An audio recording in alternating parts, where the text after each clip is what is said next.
2022 পর্যন্ত, ডিসেম্বর পর্যন্ত সংসদে ছিল না? তাইলে সেই সংসদকে বৈধতা দিল তারা, আর আমরা 11টা সাড়ে 11টায় আমরা নির্বাচন বর্জন করলাম, আর সেখানে দালাল আমরা হইলাম।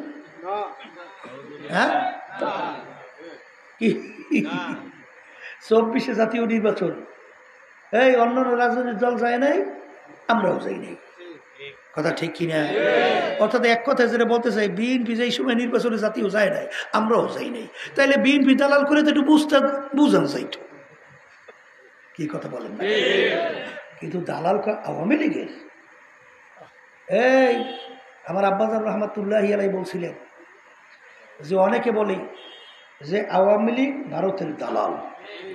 আব্বা বলছেন কথাটা ঠিক না। আব্বা বলছিলেন আওয়ামী লীগ ভারতের দালাল না, আওয়ামী লীগ হইল ভারতেরই সরকার,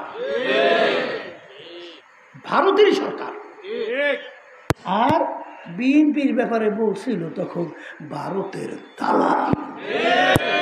আজকে তা বাস্তবায়ন। কথা বলতে চাই না, এখন কথা বলতে চাই না, চায় না। বিএনপির তাড়াহুড়া করে জাতীয় নির্বাচন চায়, বিচার চায় না। কারণ দৃশ্যমান বিচার হইলে তো বিপদ।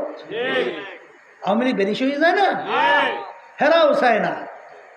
আর এক শ্রেণী এখন পাগল করা হয়ে গেছে, সংস্কারের কোনো তেমন পাগলামি নেই, দৃশ্যমান বিচারের পাগলামি নেই, পাগলামি হয়েছে জাতীয় নির্বাচনটা কেমন আগে করবে। ঠিক না? আমি আমার বাজানদেরকে বলবো, সুরে ব্যাডে বলে মিললে যায়, আরো ব্যাপার স্যাপার মেলে।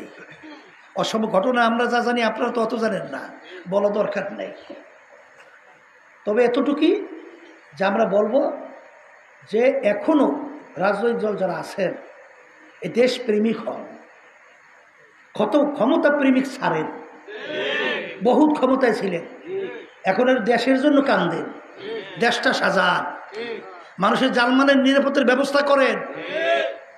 আর কতদিন মায়ের কোল খালি হবে, আর কতদিন সন্তান হারা মা হবে, আর কতদিন আমাদের দেশের টাকা বিষের পাচার হবে, আর কতদিন আয়নাগর দেখবেন, কতদিন পিলখানা হত্যা দেখবেন, কতদিন আমাদের দেশটা দুর্নীতির দিক থেকে চ্যাম্পিয়ন হবে তামাম দুনিয়াতে, কতদিন দেখবেন?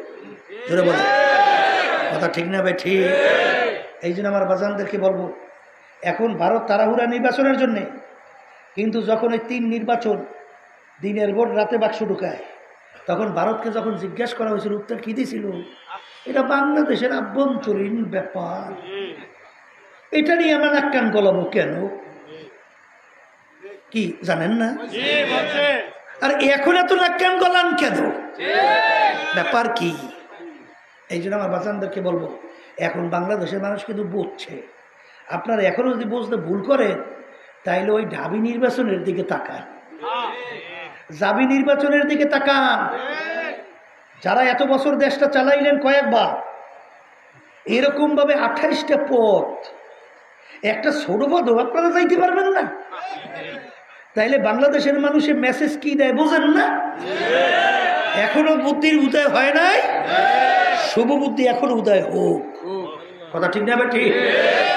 এখন গুরুত্বপূর্ণ সংস্কার চান না, আবার বলে ক্ষমতায় যারা যাবে হেরা বলেই জুলাই সনদে স্বীকৃতি দেবে। জুলাই সনদে স্বীকৃতি বোঝেন নাই?